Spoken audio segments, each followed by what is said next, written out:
Hello दोस्तों, एक बार फिर से मेरे चैनल कहानियाँ मन भाती में आप सबका बहुत बहुत स्वागत है। दोस्तों, मेरी आज की कहानी का शीर्षक है प्रेम का बंधन। दोस्तों, ये कहानी उस वक्त की है, 19वीं शताब्दी के आसपास की बात है। उस समय पर क्या हुआ करता था कि लोग जो बहुत अमीर व्यक्ति होते थे वो गरीब आदमियों को गुलाम बना लेते थे, उनको खरीद लेते थे। और ख़रीदने से क्या होता था कि फिर वो उनसे मनचाहा काम कराते थे, उनको ढंग से खाना नहीं कर देते थे, उनसे जानवरों की तरह व्यवहार करते थे। पर क्या करें, इतनी गरीबी थी कि उस समय पर गुलाम बनने के लिए भी लोग मजबूर होते थे। तो जितने भी गुलाम होते थे उनकी क्या होती थी, नीलामी होती थी। और नीलामी करने वाले को क्या कहते थे, किरानी कहते थे। तो एक वक्त की बात है कि इसी तरह से नीलामी हो रही थी। बहुत सारे गुलाम थे वहाँ पर, तरह तरह के लड़के भी थे, लड़कियाँ भी थी, बच्चे भी थे और बड़े भी थे, सब तरह के। और सब अपनी पसंद का, जिसको जैसा काम कराना है उस हिसाब से उनको वो खरीद लेते थे। तो बोली लगती थी, जैसे नीलामी में बोली लगती है ना, ऐसे ही उन लोगों की भी बोली लगती थी। तो उस नीलामी में एक बहुत अमीर आदमी, एक बागान का मालिक, चाय का बागान थे उसके बड़े बड़े, वो आया हुआ था। उसको भी एक गुलाम की ज़रूरत थी। आया और वो भी देख रहा था कि अपनी पसंद का गुलाम किसकी नीलामी में अपनी बोली लगाए। ऐसे चारों तरफ देख रहा था। तो अचानक उसकी एक जगह निगाह पड़ी कि एक छोटी सी बच्ची बहुत ज़ोर ज़ोर की सिसकियाँ लेके रो रही है। और वो रो क्यों रही थी, क्योंकि उसको समझ में आ रहा था कि अब आज के बाद मैं बिक जाऊंगी और मैं गुलाम बन जाऊंगी, और जो मेरा मालिक होगा उसको जैसा काम कराना होगा मुझसे कराएगा। और बहुत परेशान थी, बच्ची थी, डरी हुई थी, सिसकियाँ ले लेके रो रही थी।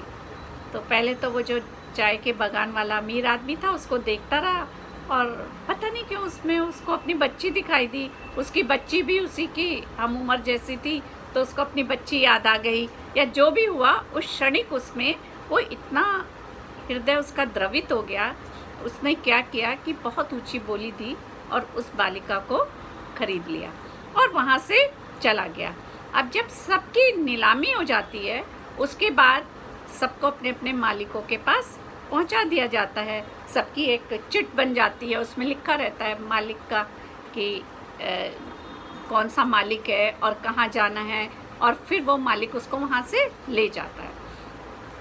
तो जब सबकी नीलामी ख़त्म हो गई तो बहुत ही वैसा दृश्य था कि जिन्होंने जिस भी गुलाम को ख़रीदा था उसको घसीट के ले जा रहे थे, उसको मार रहे थे। कई लोग तो गुलामों को कोड़े भी लगाते हैं, बिल्कुल जानवरों से भी गया बीता व्यवहार करते हैं।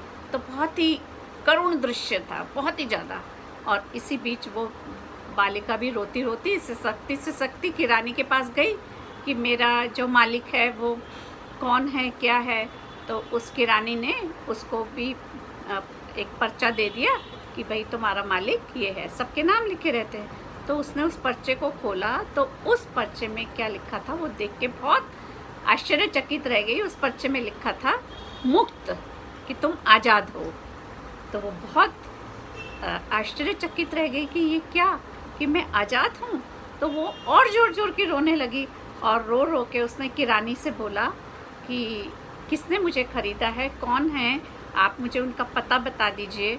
मैं तो वहीं जाऊंगी और मैं उन्हीं की ग़ुलामी करूंगी, जैसा वो कहेंगे वैसा ही काम करूंगी। और बहुत ज़ोर ज़ोर से रोने लगी। दोस्तों, ग़ुलामी तो सभी कर रहे थे उस समय। सब गुलामों को अपने मालिक के घर जाना था और उन्हीं का काम करना था। पर जिस बात के लिए वो शुरू से रो रही थी कि मुझे नहीं गुलाम बनना, मुझे किसी की गुलामी नहीं करनी, और उनके अपने मालिक के प्रेम में वो इतनी वशीभूत हो गई कि वो उसी कार्य को करने के लिए तैयार हो गई। और वो कहने लगी कि मुझे मेरे मालिक का नाम बता दो, मैं उनकी हमेशा गुलामी करूंगी, और मैं उनकी गुलामी को क्या करती हूँ, एक्सेप्ट करती हूँ, मंजूर करती हूँ।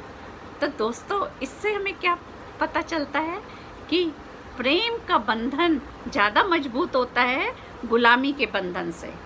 लोग तो क्या कर रहे थे, ज़बरदस्ती लेके जा रहे थे, तो सारे गुलाम चीख रहे थे, चिल्ला रहे थे।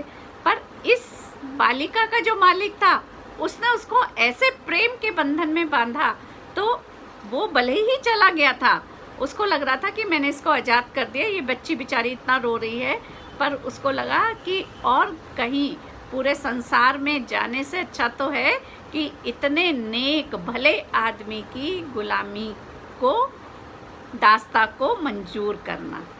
तो प्रेम का बंधन दोस्तों इतना मजबूत होता है, उससे हम बड़े से बड़ा काम करा सकते हैं, है ना। अगर हमारे हृदय में घृणा नहीं हो, हमारे अंदर नफरत नहीं हो, और अगर हम घृणा और नफरत से दूसरों को वशीभूत करेंगे, कभी नहीं होगा। पर हाँ, अगर हम प्रेम से किसी को वशीभूत करेंगे तो वो जरूर हो जाएगा।